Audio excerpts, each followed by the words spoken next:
Ce qui nous occasionne à quatre églises, ce n'est pas ça la sorcellerie dans l'église.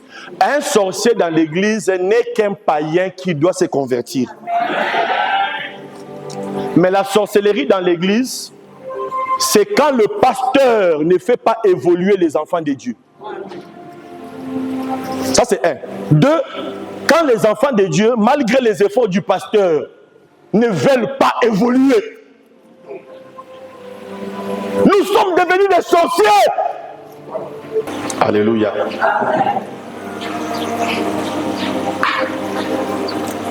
Le thème, est-ce qu'on peut écrire le thème?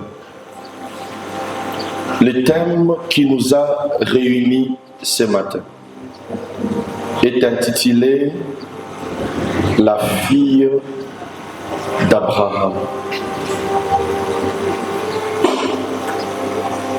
Est-ce que quelqu'un peut parler cela en lingala? Mon frère, sois prêt.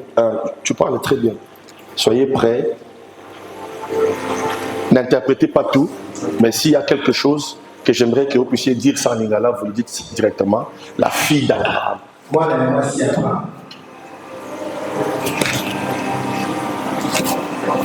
mwasi. Mwana mwasi. Mwana mwasi. Voilà. Mwana mwasi. Il y a Abraham. Amen. Hein? Parce que le lingala est une langue bâtard, comme on dit ça. Une langue bâtard. Parce que la plupart des langues bantoues sont des langues bâtards. Cela veut dire qu'ils ont un sens propreté vraiment ébélé. Le sens c'est de dépendre selon la tonation. Hein? Par exemple, au Koloba Omoni, au Koloba Omoni, au Koloba Omoni, mais tout ça, ça dit des choses différentes. Omoni veut dire tu as vu, as-tu vu? Omoni veut dire tu vois ce que tu as fait. Imaginez. Hein? Tu as vu ce que tu as fait. Ça c'est Omoni. Mais Omoni, as-tu vu? Omoni, as-tu remarqué? Imaginez. C'est une langue bâtard. Donc une langue qui n'a pas beaucoup de sens propre. Les sens varient selon les tonations et la compréhension. Mwana mwasi. Kasi, il y a Abraham. Les thèmes, il y a Tongwalelo. Il y a sa voisin, il y a Mwana mwasi. Il y a Abraham. Il y a Abraham, azalaki na bana ya mibali. Azalaki pe na bana basi. Mais thème il y a lelo. Eza Mwana mwasi. Il y a papa Abraham. Betela nzambe.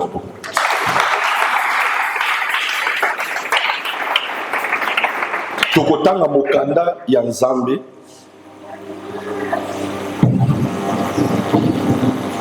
Tozali boye na Luc chapitre 13. Nako lingato banda moi likolo. Non, okofanda s'il te plaît. Ne t'inquiète pas. Déjà totangila nous 16 après tu remata moi likolo. Luc chapitre 13. Totangila nous 16. Chapitre 16. Chapitre 13, verset 16. Nous lisons au nom de Jésus. Et cette femme, moi, Nzoka, mwasi oyo, qui est une fille d'Abraham, oyo azali mwana mwasi ya Abraham, et que Satan tenait lieu depuis 18 ans, et que Satan a kangaki Nabasinga pendant 18 ans. ne fallait-il pas la délivrer de cette chaîne les jours du sabbat. Nasali mabe pona kolongola ye na ba chaîne ya Satan mokolo ya sabbat. Est-ce que nasali mabe? Tandis qu'il parlait ainsi. Bandela sous ce verset. Et cette femme qui est une fille d'Abraham. Mwana mwasi oyo azali mwana ya Abraham. Et que Satan tenait lieu depuis 18 ans. Nzoka Satan akanga ye pendant 18 ans. Ne fallait-il pas la délivrer de cette chaîne le jour du sabbat? Est-ce que esenga kite na délivrer mokolo ya sabbat? Amen. Pour nani yeso azotu na question oyo. Tomati likolo na verset 11 pour comprendre point ya une question oyo.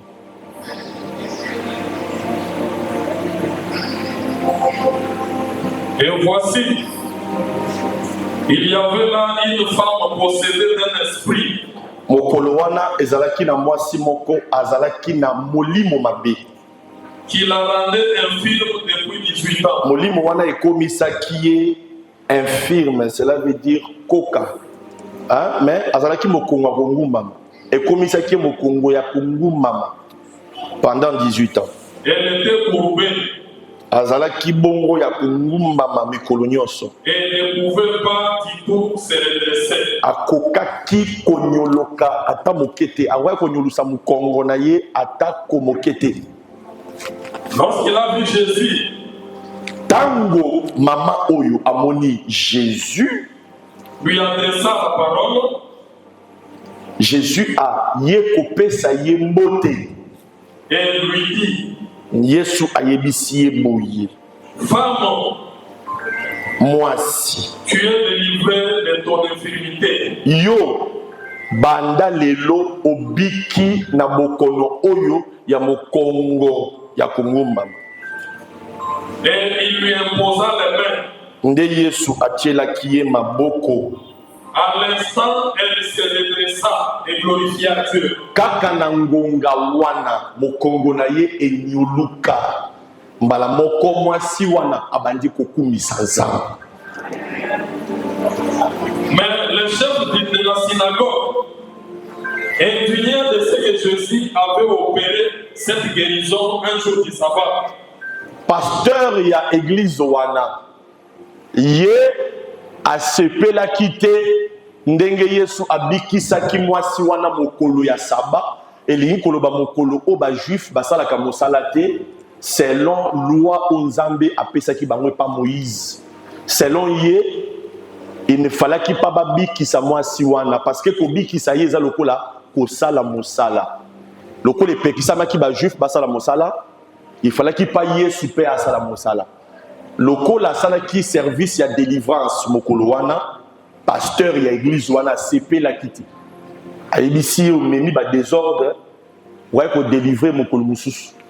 Lelo te po lelo eza mokolo epekisama tokoki ata kolamba te. il dit à la foule, Nda yebisi batu kande bofandi bo abandi ko yebisa batu. il y a 6 jours pour travailler. Alors, on est muto, azamuta désordre, Yesu. De lundi jusqu'au samedi, par exemple, 6 jours, il y a Moussala, Ezali. Venez donc vous faire guérir ces jours-là. Bon, qu'il n'est pas Yesu. Akango la bino na jour wana ya Moussala. Et non pas le jour du sabbat. Mais na mokolo ya sabbat, pour même désordre à l'église. Botika babiloko wana boyebi bien ke nzamba boyi batu basala musala. Hypocrite, lui répondit Seigneur. Yesu mbala moko yepe azikangaka maloba te atelemi mbala moko apointe musape alobi oza hypocrite. Est-ce que chacun de vous, les jours du sabbat, ne détache pas de la crèche son père ou son âme? Et comment qui a kobendana? Alobi est-ce que ndenge boza boyi ata bino ba pasteur mokolo ya sabbat lokola lelo? est-ce que bokenda kosunga banyama na bino te o basala la bino musala? Est-ce que bokenda kozwa soin na bango te na mokolo ya saba? Pour les mener boire. Est-ce que bokenda kanaba nyama na bino te po bakende komela mai? Et cette femme qui est une fille d'Abraham. Banyama na bino bozali ko zwa bango boke melisa bango mai na mokolo ya saba. Eza mosala te. Kaka mwana mwasi oyo oyo kutu aza mwana ya Abraham. Et que Satan tenait hier depuis 18 ans. Oyo azo souffrir oyo na mukongo ya ngumba ma Satan kangai pendant 18 ans. Kaka mwana mwasi oyo.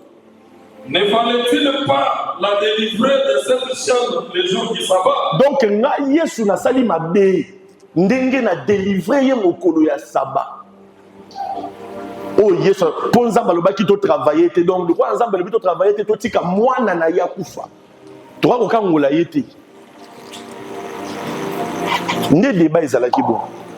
Na kati ya débat wana nde pasteur abimi système wana ya la fille d'Abraham. Pourquoi abimi système wana? Parce que na kati ya débat wana il y a beaucoup de révélations à connaître. Il y a beaucoup de choses à savoir. Mwana ya Abraham azali mwana ya Abraham azali mutu moko azali ko casser même ba loi on Nzambe atie soki ya za en danger bakoki même ko stopper nanu ba loi ya Nzambe pona kobikisa ye. Oh loba amen très fort.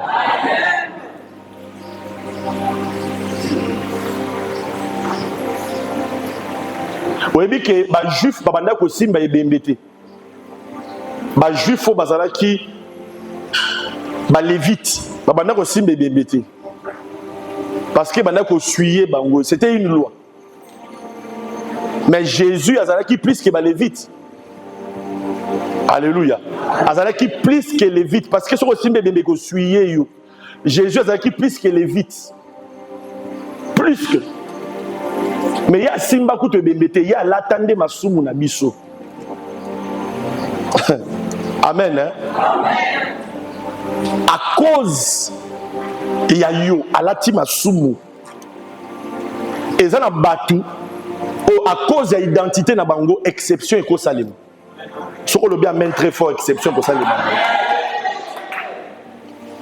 Cela veut dire Yesu alakisi bango ke mutonga na bikisi eza mwana ya mutu mususu te. Et loko permettre etindinga na se permettre na bikisa ye eza cause de l'identité na ye. Aza mwana ya Abraham. Nde loko permettre na se permettre. Et loko permettre na se permettre. Aza mwana ya Abraham. Nde loko etindinga na bikisa ye. Maintenant, l'idée ya onga na yelo na tongwa lelo nazolinga nabimisa révélation moko peut-être au satanda quitter que tokozwa angle wana mais ali angle moko ekosunga bisonyos.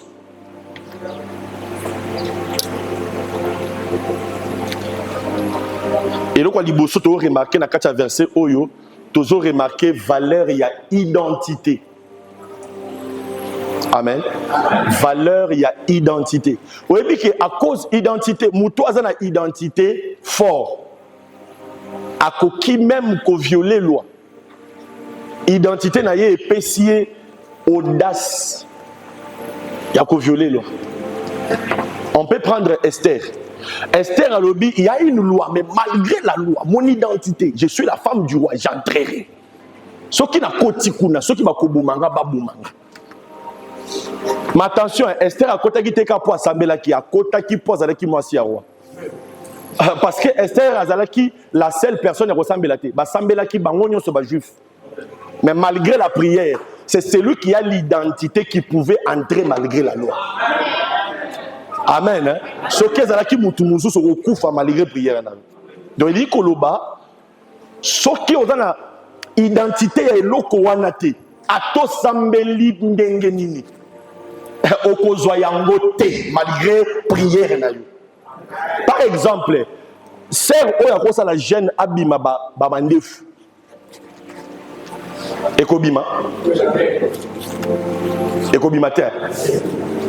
Ponani. Identité génétique. Yaye. Et permettre à Bima Mandé fouter. Alléluia.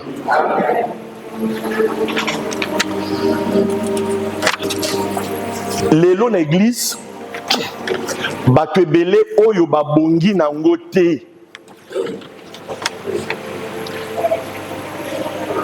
Nde o bazoluka yango. Lelo na église eloko ezoboma église ezaki lelo bato babongi nango te nde bazoluka yango.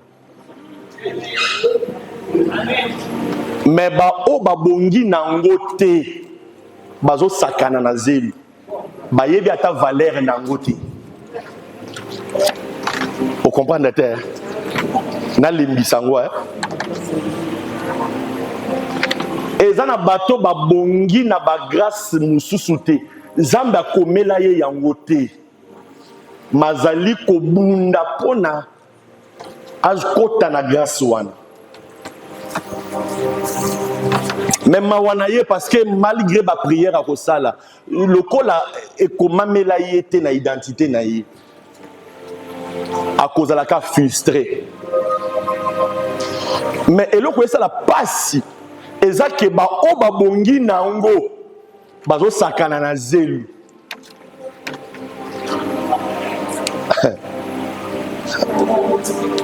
Ali kambo identité.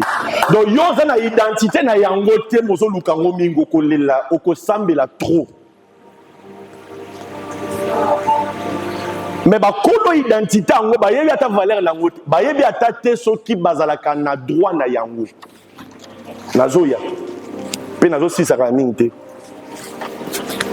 Yesu akutani na mwana mwasi moko azali koluka lipamboli ya yebisi lipa na ye nango po na bana ezali po na bambwa te. Mwasi wana lobi bon bambwa na identité na bango baka pe na droit ya ba miette.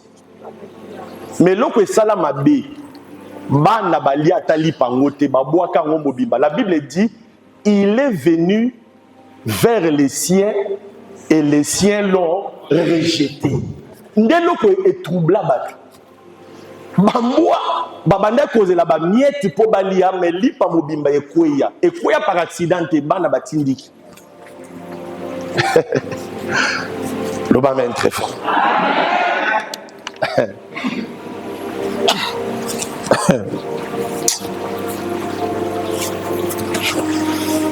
Aïe aïe aïe. Barwande bazotanga politologie. Po baya kobima bakonzi na Congo, mais babongi nango te. Mais ba congolais bazobina dans sa famille na affaire. Université vide. Ah, vous comprenez?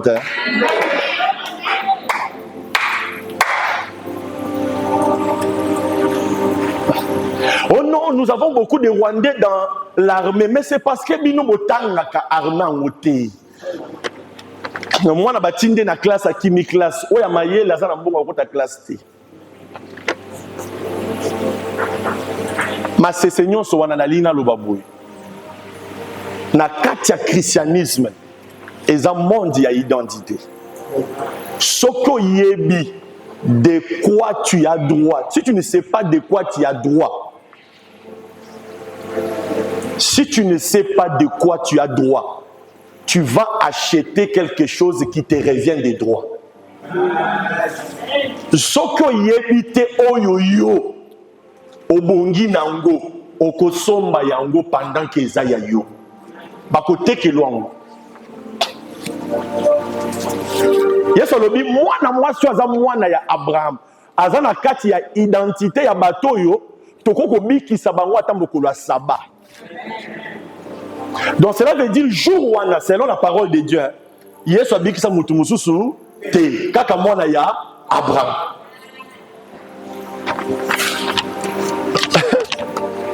Amen. Amen. Alors yo chrétien Soko yebi biloko ezozongelo na droite. Bako banda ko sakana na yo à cause ya biloko yo eza déjà na kati na yo.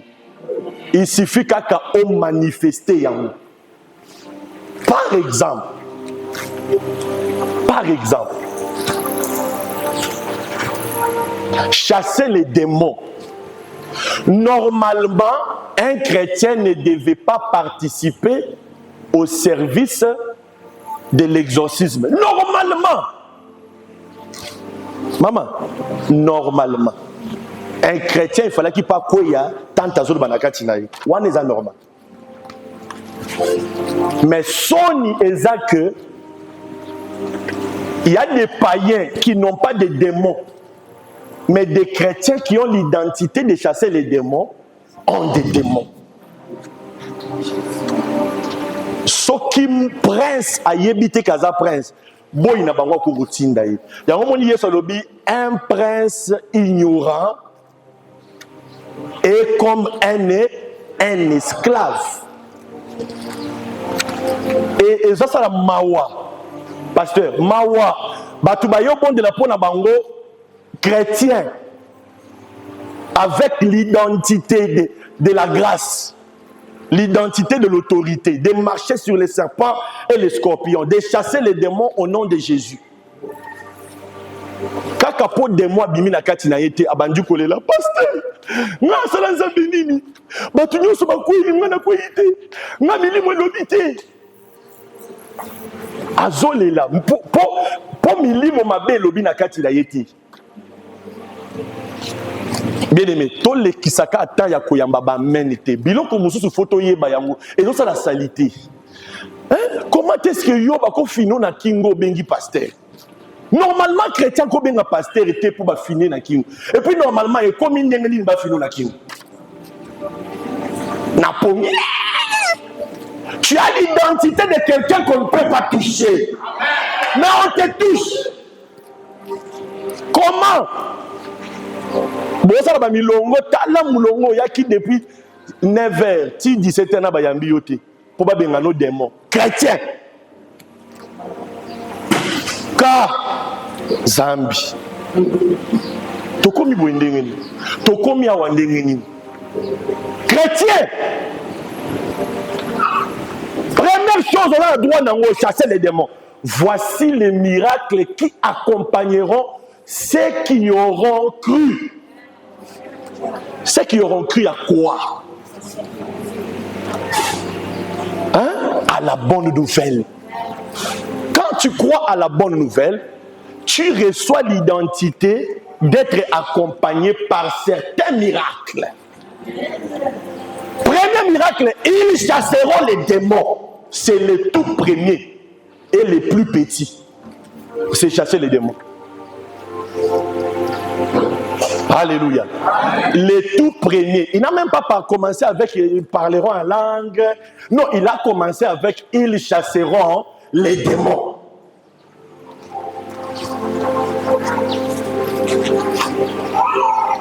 Selon Jésus, na plan naïe, chrétien bako okangé pas démonter. Na plan naïe, chrétien soka koti nesika, a koti ata na salon ya mutu. Même soka yeko senga mai ya komela, ba démon bazala ko na bando kima. Ça c'est le plan de Dieu.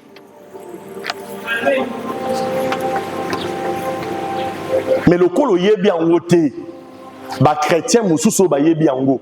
Ba komisa ko bengana ba démon ministère. Chasser les démons n'est pas un ministère, c'est un droit de tous les chrétiens. Yone muto sala ke ba tobele. Ba mimona mystique, baza mystique te. Toza biso nyonso mystique. Beta voisin dans le boko boye bisa ye oza mystique. Yono yebite.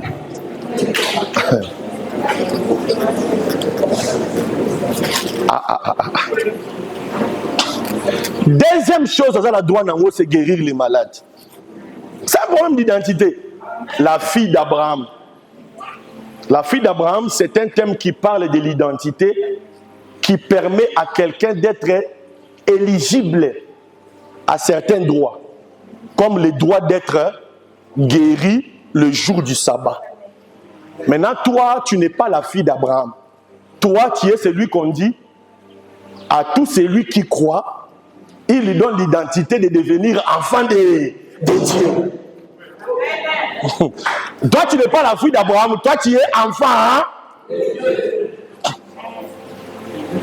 Quelqu'un va me dire que papa, nous sommes les fils d'Abraham dans la foi, comme il est écrit. Non, ça c'est une prophétie. Ce n'est pas ton identité, c'est une prophétie. La prophétie que Dieu avait dit à Abraham. Par ta foi, le monde, toutes les nations de la terre seront sauvées. C'est par cette foi-là, par la prophétie, qu'on nous appelle prophétiquement les enfants d'Abraham. Amen. Hein? Mais être fils de Dieu n'est pas une prophétie. Être fils de Dieu, c'est une identité plus réelle que ta peau. Parce que mais être fils de Dieu plus réel que ta peau. Si madame verse nayo. Maintenant, être fils de Dieu est plus réel que ton habit. Parce que lamba oyoko longolango. Mais être fils de Dieu longolango te. Mais quand on longolango et longote. Est-ce que bako yibongo? Bako yibongo te. Quand tu es fils de Dieu, deuxième droit en ce qui concerne les surnaturels, c'est guérir les malades. Moi, nazo kufayo. Moi, ozana droit. Ya ko guérir. Ba o bazali na droit ya makamwango ba osakana na zelo. Ba kolo makamwango bazo beta bale. Boyebi ba danse tout. Boyebi ke kingani aswani na kingani. Ofi wana mima mikolo ba swani na mususu wana yindi. On wana pas sali chirurgie, asali si petolo. Boyebi nyonso. Yekuta sali si tolo sali kitolo munene.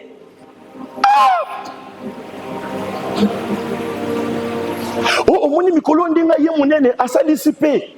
Ya zalaki na ngote, azalaki na nini te. Akomi na ngo. Omoni mikolo ndi pantalon zo kanga ye. Église comme quand on est église, ya no way, kaka ba dance. Prière nazo kalinga ba démon, nazo tia bango ba pis, na tia bango matumbaku, na mwa matembele, moto. Amen.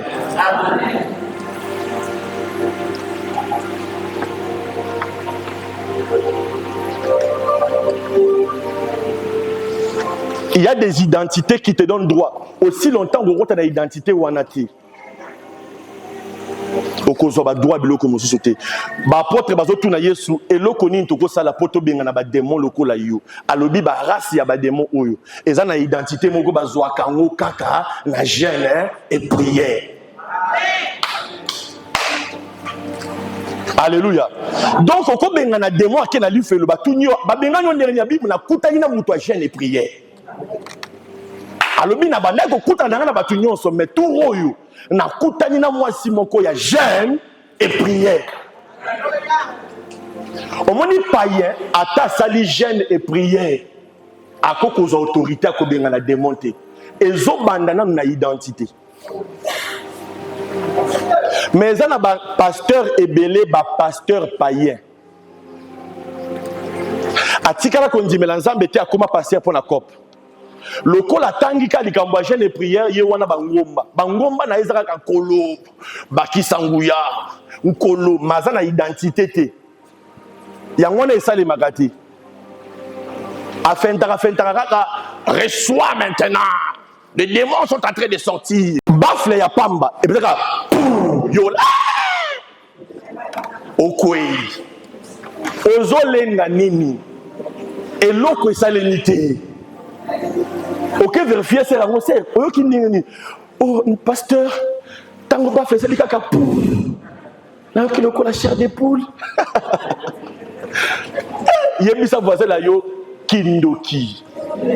Le baba Loki église mingi. Le bas Satan a Loki mingi. Mais Lelo Kindo Kinaïs aussi. Mais c'est toi qui as le droit de monter à la montagne, d'activer les jeûnes et prières et de recevoir l'identité de chasser même des démons têtus. Mais tu ne le fais pas. Ba oyo baza na droit na yango bazo sakana. Yo wana na chat. Yo wana ozokanga photo, okangaka jamais elongi, okangaka mukongo na yo. Eloko lakisaka batu na mukongo ezanini. Photo du bosso to kaka. Mais bikolo bokomi kaka. Et puis pour passer biso kanda okomi Jésus est tout pour moi.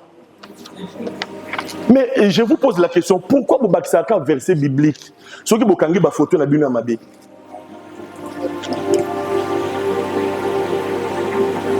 Tu as l'identité d'aller prier et chasser les démons. Je n'ai pas l'identité là à moi tout seul. Le pasteur Kabambi a une identité wana ya mon côté. Ne permet pas à un homme de Dieu de prêcher et dire que nganaza mystique.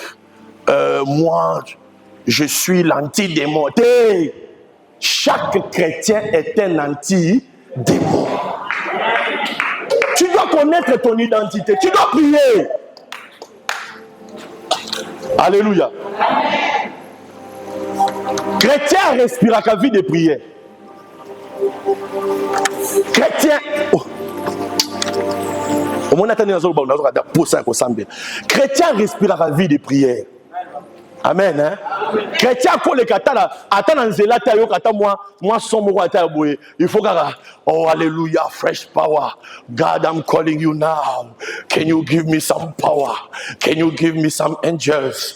Oh my God, oh my Jesus. I'm calling your power. I'm calling your praises. I'm calling your authority. I will conquer. I will take the kingdom of this earth. The power of my children is in my house. I'm praying.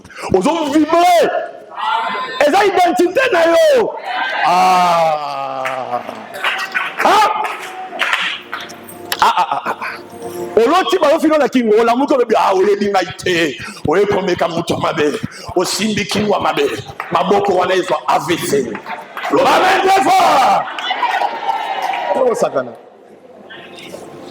bakolo makambo yango bazo sakana na novelas botikeli ba faux prophète nde botikeli ba jeune bazo kalinga voix po basala bino baso marabino. Allô prophète, allô maman. Mazalaki na ba jeune. Oyo ki atavwa ndenge comité.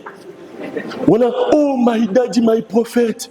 Na oki vwa ndenge eziki papa na ati lelo $10,000 so mamiliki. Oh daddy. Abi daddy na notaki su tante na bino. Oh tante na bino na zoyoka te. Daddy soki yo te tante alianga. Ils ont une identité compliquée Tantuana. Est-ce que Bandoukou, est-ce que vous comprenez ma cambo? Écoutez, un docteur, ce n'est pas quelqu'un qui vient du haut de la chair et qui commence à faire le cocktail des versets. Non, on a abîmé la parole de Dieu. C'est pourquoi on a écrit en Marc. C'est pourquoi quand tu entres en Luc, tu verras qu'en Éphésiens, et tu verras aussi en Colossiens, l'église était les wow, moutou aza mystique, hein? Aza mystique, oui. Si quand tu es sorti avec quel changement? Un docteur, c'est un enseignant. Et un enseignant, c'est celui qui facilite la compréhension. Ce n'est pas celui qui épate. Alléluia. Prends une décision. Tu as droit à l'argent. Prends une décision. Tu as droit à l'argent. Tu as droit à chasser les démons. Tu as droit à parler en langue. Tu as droit à guérir les malades. les choses là, tu peux le faire. Philippe n'était pas pasteur, il était diacre. Mais la Bible dit qu'il avait atteint même le niveau où le Saint-Esprit pouvait le faire disparaître. Disparaître. Bien aimé, est-ce que, au ce moment où tu l'as vu, mais comment est-ce que Paul, un meurtrier, Simba Makila, kaka azui kaka identité aux anango, a sali makambo somo. Parce qu'il n'a pas blagué avec l'identité que tu as. Mais toi, tu as cette identité au tikala ko sala ta mutu mabeti. Comment est-ce que vous sala makambo pour la salate? Comment est-ce que même ce qu'on sali pour la salate, à 10% au salité? Nous blaguons, mes frères. Nous devons prendre une décision. Nous sommes hommes de Dieu, nous blaguons, mes frères. Nous blaguons, mes frères. Et surtout, nous avons ajouté encore une identité du ministère de l'autorité. On a ajouté encore l'identité du ministère de la parole. Mais nous blaguons, mes frères. Éphésiens 6, 18. Faites en tout temps toutes sortes de prières et de supplications par l'esprit. Veillez à cela avec une entière persévérance. Ce verset-là, un païen ne peut pas bénéficier de cela. C'est un chrétien qui peut bénéficier de cela. Mais nous, chrétiens qui pouvons bénéficier de cela, nous ne touchons même pas à cela. Mange.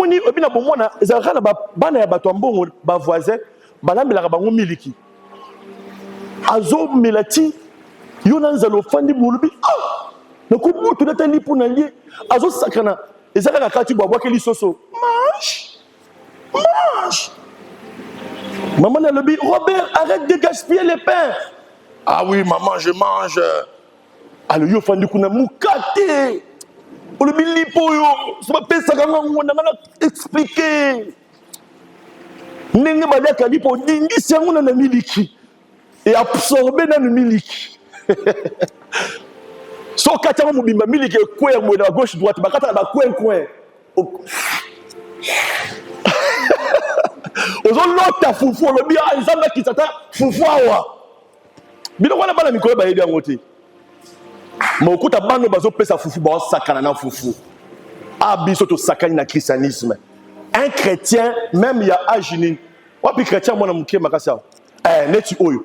Est-ce que vous avez dit que c'est compliqué et dire Yé. Yaka. Amen. Est-ce que na kosi to na bi vérité? Est-ce que c'est compliqué et dire mais yo ça veut dire la Bible yo. Allez sur nga mutu angenge.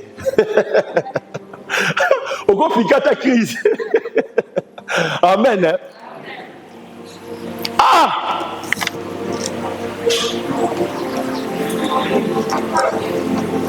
Sœur, est-ce que Christ avait dit, pour me suivre, vous devez abandonner, renoncer à vous-même, abandonner la famille, l'argent, abandonner ta vie et me suivre. Au salon déjà? Hein? Toyo Kaouté? Oui. Au salon déjà? Zongelango, au gaspillant au pam. Parce que normalement, quand tu renonces à quelque chose, selon la formule de Jésus, tu dois le retrouver au centuple. Donc, si tu as renoncé à la cupidité, tu dois retrouver la richesse au centuple. Alléluia. Si tu as renoncé à ta gloire, tu dois retrouver ta gloire au centuple. Mais comment est-ce que tu as pris une décision douloureuse? Tu as abandonné les choses que beaucoup ne peuvent pas abandonner. Tu as abandonné l'amour pour toi-même. Tu as donné tout à Dieu. Tu as fait des sacrifices, frère. Après, tu commences à blaguer avec ça. Est-ce que yo so mona nganga pesi makila na kisi asakana na mbongo wana ya makila? Jamais, même kokabaka bakangote. Est-ce que tu sais les choses que tu as abandonnées pour venir blaguer en Christ? Car, est-ce que tu sais les choses que tu as abandonnées pour venir en Christ et commencer à blaguer? Toi, tu as abandonné tout ça. Zongelango. Hein? Zongelango. Tu abandonnes tout ça pour venir blaguer. Moi, j'avais dit à mon frère, jour au démon ko finanga kingwa longinga. na longue chrétien. Na kotu na Nzambe, est-ce que c'est volonté na yo? Soit c'est ma volonté finaux qui ah oui, je suis dans la volonté de Dieu. Mais soit qui volonté Nzambe te. Na kotu na Nzambe et lo koni esali ki alonganga. Soit qui Nzambe yebisinga ke osali no eloko moko te. Alongi nga ndingi. Ah, non olimba parce que na abandonné makambo ebele. Ebele. Et tu ne peux pas tout abandonner comme ça et venir blaguer en Christ. Moi, je vais dire à ma femme, tant abandonné botate na yebi c'est que to pengwate. Pour ce to pengi to keli felo. Moyen to tout na Nzambe ba question ezate. Vaut mieux to garder kondima, to banga Nzambe to kelo là. Comme c'est tout naïe à expliquer biso. Comment est-ce que nous pouvons tout abandonner pour biso, tous à la humilier, to botate ba to ba se kabiso. Nzamba yeba ki to zali ki tellement sérieux, to ngato compliqué na lola. Ane o elandi to boti bala misato. Alléluia. Un bras compliqué parce que ceux qui n'a qu'un félo a raison. Ah pengui yangwana ngana ko teli félo tina ko yela ye na lola. Viens na ye na lola pour expliquer nga kaka comment est-ce que ngai na botiti. Tout na ba ange banga ba loba o mulimo muti wapi. Débat biblique ngana yi. Na yebi kaza Nzambe me ngana ko kanga makana liloba o ya loba kiwana. Que bénédiction Nzambe ezali bénédiction ya malheur te. Na hôtel makawana. La plupart peut-être savaient que les lots na koya ko libérer puissance. Non, na ye ko libérer yona ko sakana. Au sakani na zelu trop. Identité na yo eza identité ko sakana na ngote. Commence à chasser les démons. Et pour commencer à chasser les démons, tika biloko oyo ozo sala oyo affaiblir yo. Ba ozo sala masturbation faut ba tika. Ba ozo sala ba porno faut ba tika. Ba fa la kama tongi faut ba tika. Ba oba yina ka faut ba tika. Bo zonge la prière pour récupérer autorité na vie.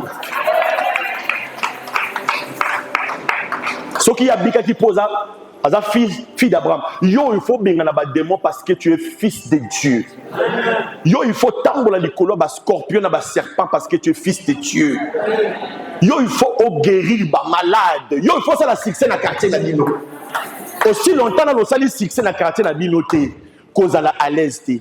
Parce que normalement, quand quelqu'un manifeste la guérison, il faut troubler le quartier là-bas.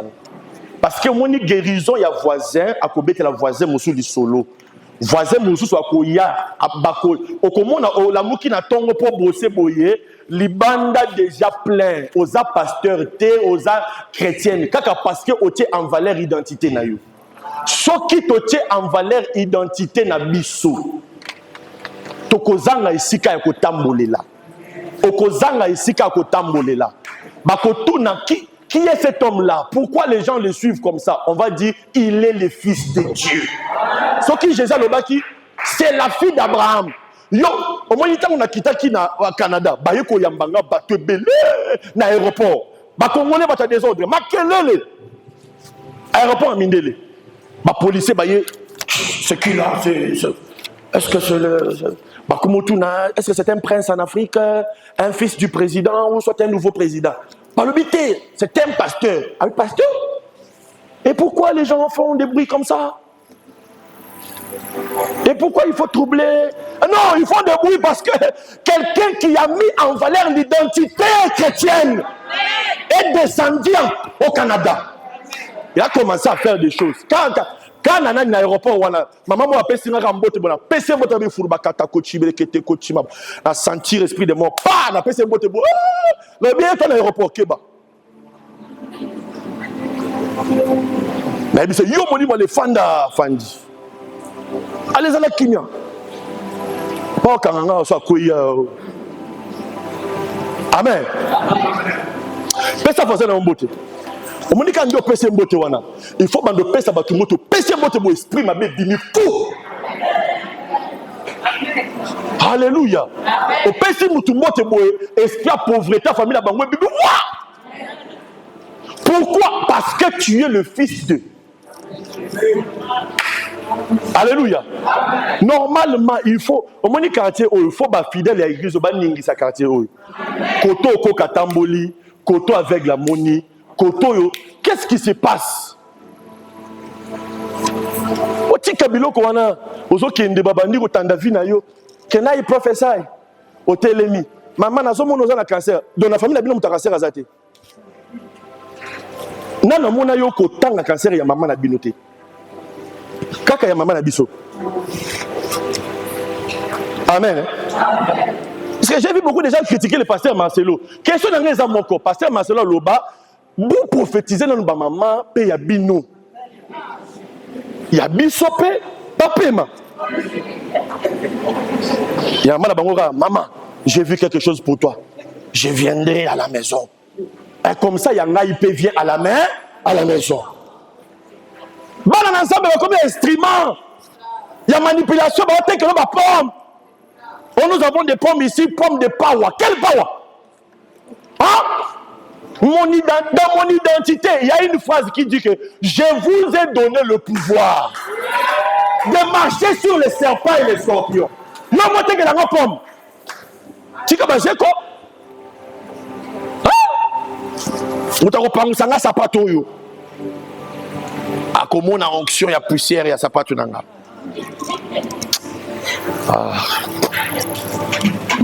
Oh, et les pasteurs là, on croyait même qu'il va nous faire tomber. Mais nous, mais ça n'est pas quoi ya. Hein? Ozo kweya, ozo bukabakiti. Bakomo kanga yo bilamba matate.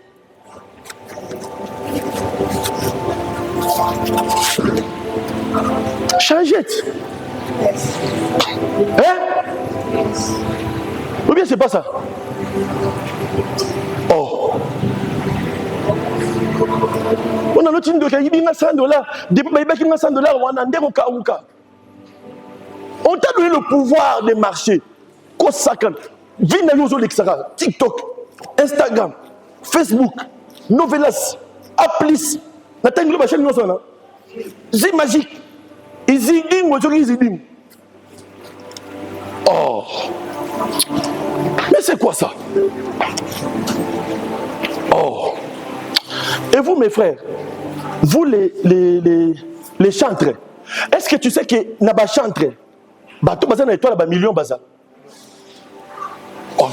Frère, vous blaguez ou quoi? Le pasteur pasteur Nabiso sauté, pasteur Nabiso Kabela Rabi sauté, au monde papa on laisse chantre ne ba $10,000. Parmi les centres de Moïse Katumbi. Oh frère, est-ce que na Congo sommes on chante comme millionnaire? Est-ce que sommes on chante comme millionnaire na Congo? Donc Elingi Kolobake une fois au commis chantre au coco comme millionnaire donc aux années étoiles de sous-souté. Chante comme président souté, ministre souté. Dans notre église, on n'aide pas les chantres. Non, les chantres peuvent devenir des ministres. Ici, tu fais l'œuvre de Dieu, il faut sortir aussi dehors. Hein? Donc, je suis parti, ah frère, tu sais ce qu'on a dit.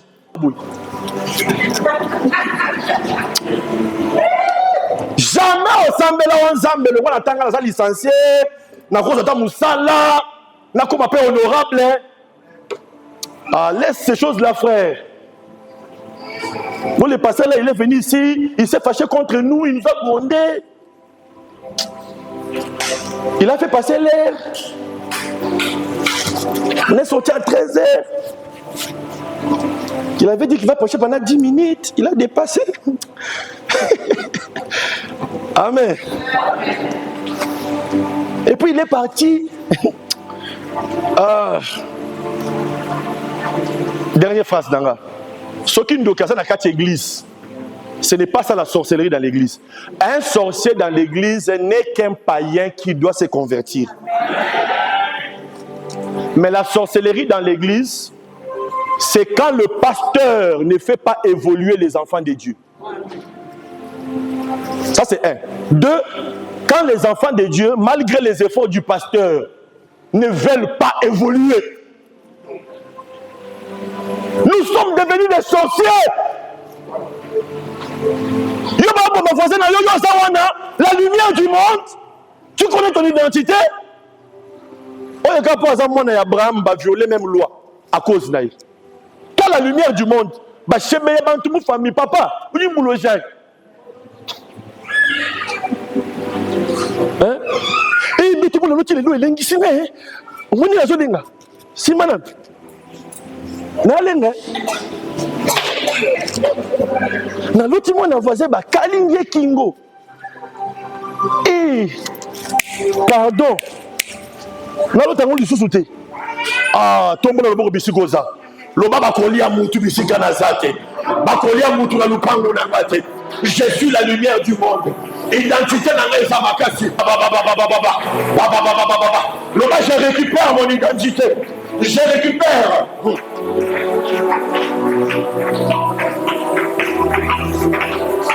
Le bas, je récupère mon droit. Je récupère mon droit. Je récupère mon autorité. Je n'ai pas dit que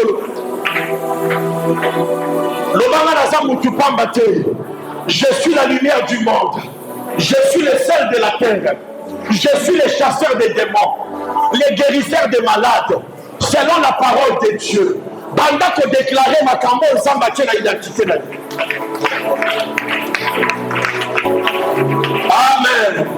Le bas n'a jamais une vie de prière. Je récupère la vie de prière. Banda qu'on déclarer, activer vie de prière. Le bas banda l'élo. Vie de prière. Et ça activé. Na kacha vie nanga. Et ça activé. Na ministère nanga. Identité nanga, et ça identité à valeur. Na ça la identité au royaume. Tout le monde qu'on a été.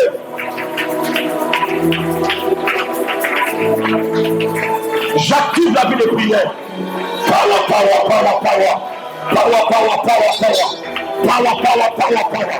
Power, power, power, power.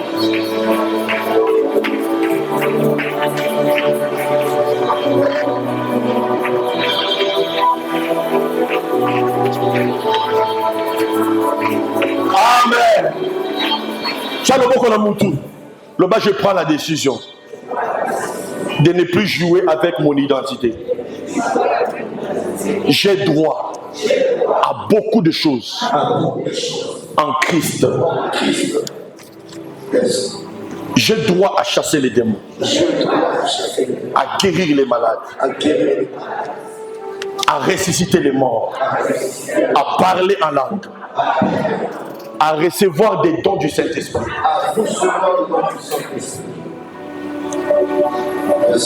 Le bas, j'ai droit d'être prophétique, de prophétiser, marcher avec Dieu. Le bas, j'ai droit à la parole de connaissance. J'ai droit aux directives du Saint-Esprit.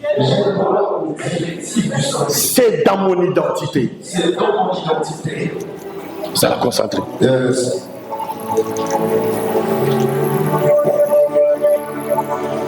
Le bas, j'ai droit à l'argent, à la richesse de ce monde.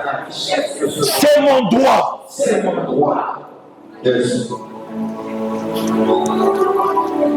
Le bas, j'ai droit à ne pas être abandonné. Car je suis juste par le sang de Jésus. Et mes enfants ont droit à ne pas mendier le pain. C'est à quoi ça?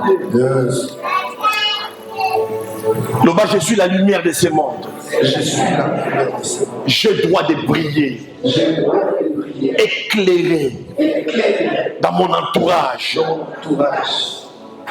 À partir d'aujourd'hui, dans la parcelle là où je réside, on ne va pas ensorceler quelqu'un. On ne va pas envoûter quelqu'un. Tant que je suis là, je suis la colonne de feu de Dieu dans ma famille. Nous, Seigneur, merci. Seigneur, merci. Car aujourd'hui, tu m'as parlé sur mon identité. Tu m'as réveillé. Tu m'as exhorté pour que je puisse quitter la distraction. Je suis un homme de valeur. Je suis un homme surnaturel. Je suis un fils de Dieu. Et dans cette identité, j'ai beaucoup de droits. On ne va plus abuser de moi. On ne va plus me vendre ce que j'ai des droits. À cause de l'ignorance. On m'a vendu les choses que j'avais déjà. Je n'ai rien bénéficié. Et aujourd'hui, je revendique mes droits. Car j'ai pris connaissance de mon identité. Au nom de Jésus. Amen. Okufanda. Nasilisi Matéananga. Pasteur Kabambi, merci pour m'avoir supporté. Je n'avais pas prévu de parler si longtemps. Je voulais qu'on puisse beaucoup prier et je voulais seulement exhorter sur l'identité. Mais le Saint-Esprit m'a poussé vraiment d'insister. Merci de me supporter selon votre programme de l'Église. Merci. Pasteur François, merci d'être là. Merci d'avoir participé. Pasteur Bob Kabongo, merci de cette invitation. Église, je vous remercie. Lelo, Nayaki Koteya, selon croissance Nayo. Prédicateur, Azali Moutuya performance. Et un prédicateur ne vient pas pour bien prêcher, mais il vient pour construire, bien construire. Il vient pour aider et sauver. J'ai pris au nom de Jésus que prédication à l'élo ait trouvé place na Kondi Manayo. À partir à l'élo, les gens n'ont droit à la tangité.